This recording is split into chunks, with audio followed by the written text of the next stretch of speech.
Once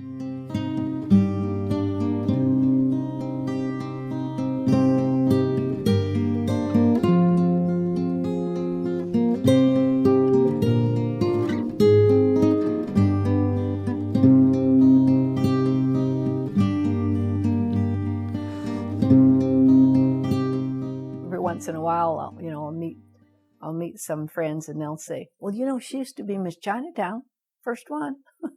And I say, oh, it's 1,000 years ago. 5'2", eyes of blue, but oh, what those 5 foot could do. I was just asked if I would like to go into it. And because the prize was a trip to Hawaii, first class, I thought, okay, why not? This is the first time a Western-style contest was held. I think it was Commerce, the well-known Commerce people, who organized this in the first place. It was held on Hastings Street in a large theater at that time it was called Majestic Theater. I think became the Pantages Theater, which has just been torn down. Pretty big audience for a Chinese community, 1,700 people. It was quite a very interesting group of girls that got together on that particular contest because we all knew something about each other. If I didn't know them, I played ball with their sister or someone below me in school or above me in school or above my sister in school. It was fun. I think the whole thing was fun. When we got together, it was like, what are you going to do? And I'm saying, I don't have any talent. I don't know what I'm going to do. So they managed, with the cheerleading and so on, managed to get a couple numbers together. One of my friends played the piano. Another friend sang the words to the songs that I danced to. Sweet Georgia Brown and 5'2". Was 5'2", eyes of brown, who's that a new gal in town. It was kind of collaborative effort to get me up there. You have to wear changsam, and you have to wear a evening gown. And so I made both of them. I made my own evening gown and made my own changsam in red satin. So it worked out well. I had a great time up there. I wasn't nervous about it. I mean, like, this is it, go for it. And so I enjoyed it. They announced the second runner-up and then the first runner-up. And then you have no idea. I mean, there's the rest of you standing there. I guess there'd be 11 of us standing there looking at each other. I mean, it could be anyone. Literally, it could be any one of us. So yeah, I was very surprised and Harvey Lowe came behind me and said, "It's you? Really?" Oh, they were so proud when I won. Actually, I was really happy for their sake because in the Chinese community, to have the first queen to be their daughter was very exciting for them. And then they went with us to Hawaii.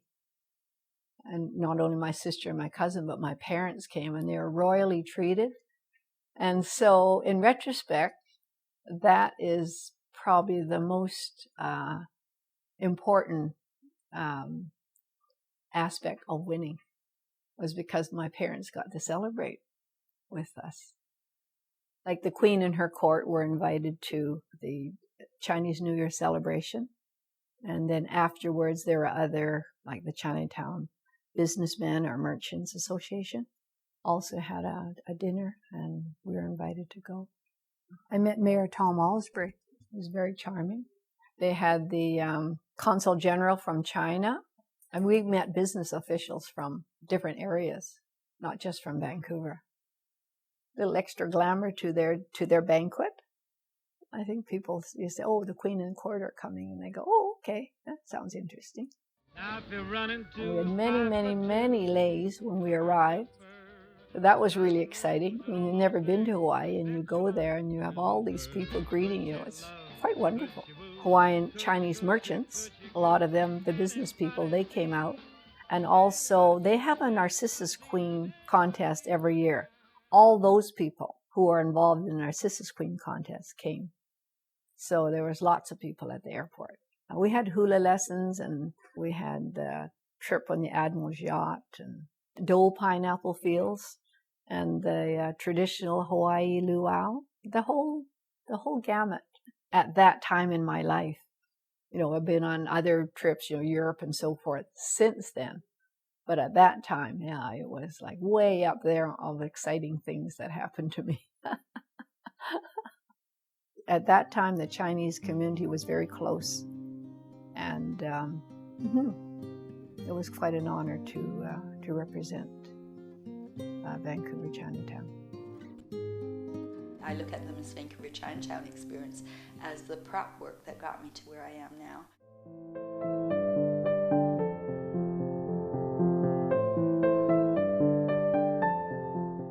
I was in my third year of university, and Paul Wong, who is a big philanthropist, he was from the Kiefer Laundry family, pestered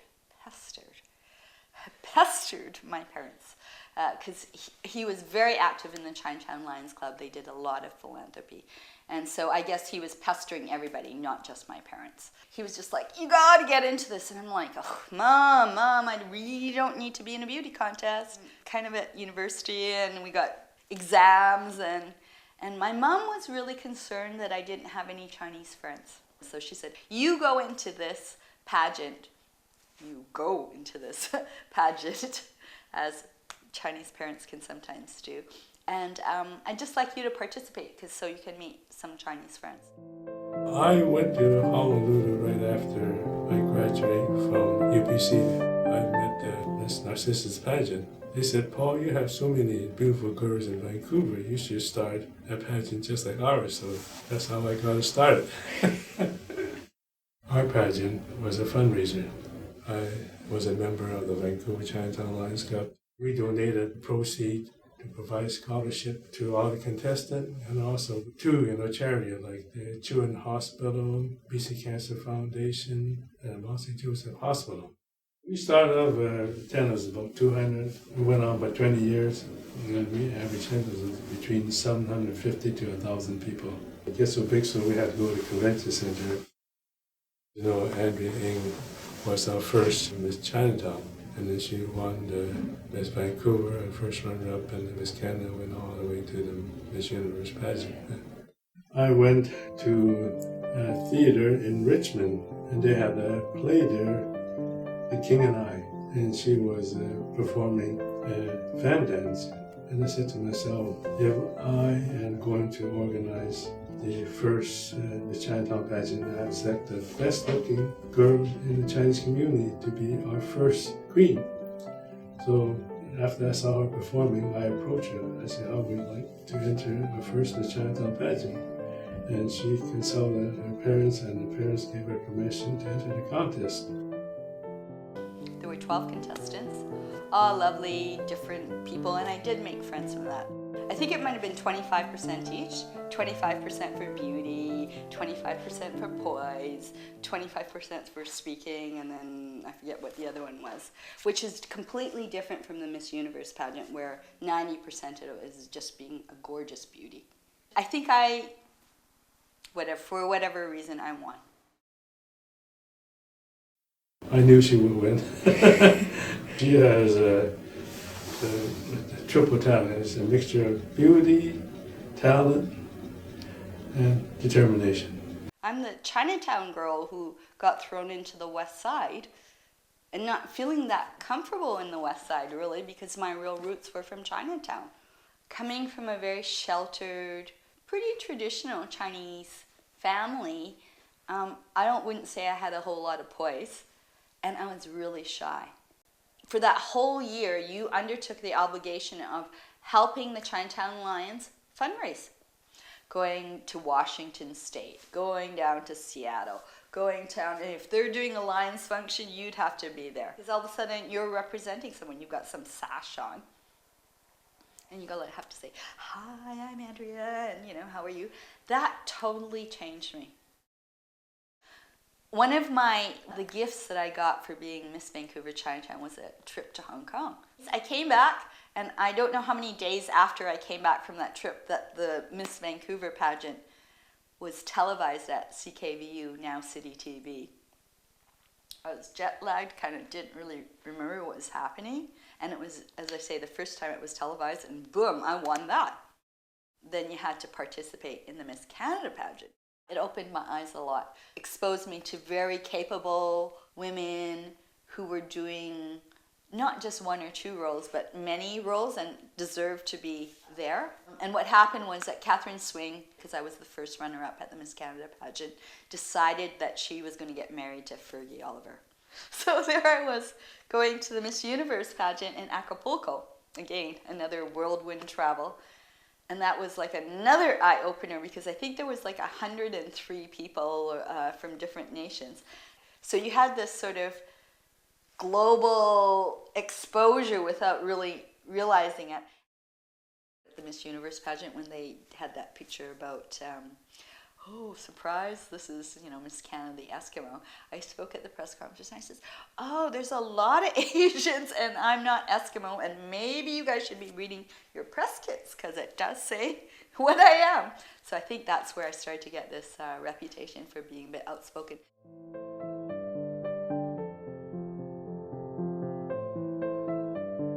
I think that might have been like 2.5 years of my life. What I learned in the end was being intelligent and being able to think smart on your feet and being able to communicate. I never saw myself entering in a pageant ever, and the reasons why I went in there was to learn Chinese, so which is probably not a normal reason for many of the girls who do enter it, but it was mine.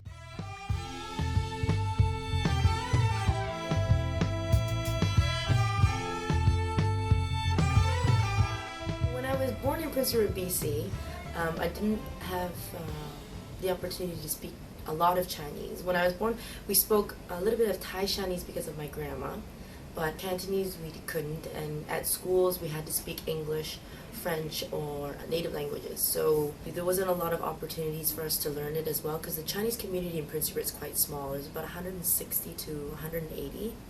So that was one thing that I wish we had a little bit more practice in, I guess, because later on when I did pursue my post-secondary education at the University of British Columbia, I switched faculties into the commerce program. And at that point, in '97, there were a lot of opportunities for us to change into international business. Unfortunately, I didn't have a second language, so I had to find a quick way to learn a second language, because in school it would be about 8 months for the whole program, and I needed to learn it in 2.5 months for an oral exam. That's when it all started. When I first entered, we had to do an interview, and yes, I had the full piece swimsuit, sat down, and there was a panel of judges who did a miniature interview, and the first question was, why are you Chinese and why don't you speak Chinese? I know that it was a bit intimidating at first, but not everybody could speak, surprisingly. A few of the girls could only speak Mandarin, a few of the girls could only speak Cantonese, and the English wasn't that great, and then me, I'm totally English speaking. So I did start to learn a little bit of Cantonese during the process. Every girl's background is very different, although the main thing was that everybody did have Chinese blood, and that was the only thing that we had to be, and we had to be under the age of 25. So that was something that we did have in common, but other than that, it was just a huge, I think, mix of many different people from many different backgrounds, all with Chinese blood, but then again, it was a lot of fun. Never thought it would be the way it was. I mean, you hear all the stories about pageants, about girls fighting and cattiness and putting itching powder in the dresses, just you see the TV shows and the movies, but it's nothing like that at all. I mean, when you get to a point where everybody comes from somewhere else and language is a barrier, I think people start coming together. There were little everyday things, every week things, so we'd have a talent contest. We went to the elderly homes to visit the elderly. We did a lot of charity work, because the entire pageant preparation was about 2.5 months before the actual final show. We also went to the local infantry, where we actually learned how to hold a shotgun, a pistol, and learned a little bit about how to take care of ourselves, protect ourselves. I know it's not normal pageant things that you see all the time, probably in the US or normal pageant stuff, but that's what I think was very different about the pageant, the Miss Chinese pageant in Vancouver. The best part that I liked was the Chinese K-pop. rainbow qihao. The only time I ever wore one was probably when I was about 6 years old. It's not about being sexy. It's a different form of sexiness, a different form of elegance. And when you put it on, you really become, I really felt Chinese. When they finally announced the winner and it was me, I was like, I mean, I was really surprised, but I was like, I was really happy, surprised. My whole family was there. They all flew to Vancouver to watch it. I think for me, just because I was outside of my element, you know, in a very foreign language audience to me. And that's when I started to appreciate things more. After competing in the Miss Chinese Vancouver pageant, I had to then go on and compete in the Miss Chinese International pageant, which was held in Hong Kong the year that I was in it. And it was even at a greater level because I had never lived in Hong Kong before, and the girls were from all over the world, spoke all different languages. Coming to the final evening, I did perform a dance for the talent portion of it. I choreographed it along with a friend and also incorporated different languages that I knew what made up the Chinese culture. And I thought that was pretty special. To me, the dancing is the way that I express myself the best since I've been dancing since I was 3. And so I use that, I guess, to introduce everybody to Bernice Liu. In that half a year, I had learned so much about myself, about what I could do, and about, you know, Chinese always being presented as a minority in Canada. There's a lot of us, and we're all over the place. I moved to Hong Kong and pursued a career in the entertainment business. So in a way, the pageant opened another door for me.